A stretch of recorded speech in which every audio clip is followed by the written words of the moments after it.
Bienvenue sur News France 2026. Dans l'édition d'aujourd'hui, nous revenons sur les derniers mouvements de la vie politique française. Selon un récent sondage d'opinion, le niveau de soutien au Premier ministre est en légère hausse. Un signal à noter dans un contexte encore marqué par les doutes et les controverses.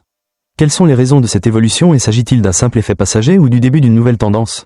Voyons cela ensemble. Le sondage Ipsos BVA-CESI, publié par la Tribune dimanche, reflète clairement les fractures et la restructuration temporaire de la vie politique française, plutôt qu'une ascension durable d'une personnalité politique en particulier.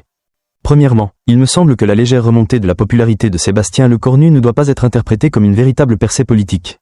Son taux d'approbation de 29%, soit une hausse de 4 points, s'inscrit dans un contexte très précis, un compromis avec le Parti socialiste pour l'adoption du budget de la sécurité sociale. Il s'agissait davantage d'une manœuvre technique que d'une stratégie à long terme. Toutefois, cela montre que Lecornu a fait un choix, privilégier la stabilité institutionnelle au maintien de la loyauté absolue de la droite et de la faction pro-Macron. Ce qui m'a le plus interpellé, c'est l'origine de cette hausse de popularité. Lecornu n'a pas gagné de terrain au sein de son camp traditionnel, mais a en revanche enregistré une progression significative auprès des électeurs des groupes LFI+8 et RN+7, deux forces profondément opposées au gouvernement central.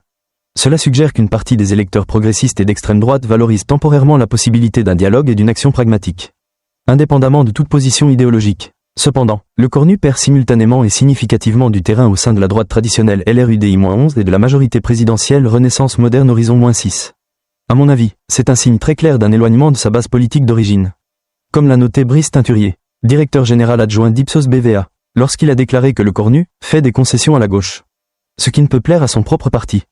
Autrement dit, je vois Lecornu dans une situation délicate, très appréciée pour sa flexibilité, mais mis en doute quant à sa cohérence. Une telle stratégie pourrait offrir des avantages à court terme dans un parlement fragmenté. Mais à long terme, elle pourrait facilement éroder la confiance politique. Parallèlement, la situation d'Emmanuel Macron est, à mon avis, bien plus inquiétante, avec seulement 18% d'opinion favorable, un niveau proche du plus bas historique de septembre. Le président français semble toujours incapable de sortir de sa crise de popularité. Ce déclin n'est plus passager ni lié à une décision particulière, mais s'inscrit dans une tendance durable, témoignant d'une profonde lassitude de l'opinion publique face à son mandat. Concernant les successeurs potentiels, je partage entièrement cet avis, aucun candidat ne se démarque véritablement pour le moment. Jordan Bardella et Marine Le Pen, bien que toujours en tête, n'ont recueilli que 33% et 30% d'opinions favorables respectivement, en baisse par rapport au mois précédent. Cela montre que RN n'a pas encore su tirer profit de l'affaiblissement de Macron pour élargir son audience au-delà de son électorat traditionnel.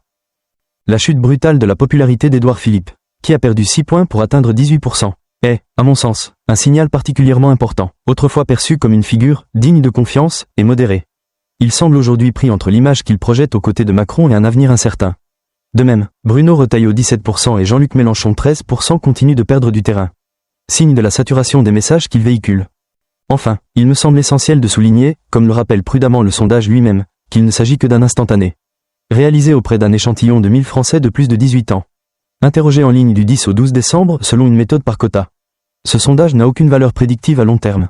Toutefois, ce constat reste très significatif, il révèle une instabilité politique en France, où la confiance est fragile et où toute ascension ou chute est éphémère et facilement réversible.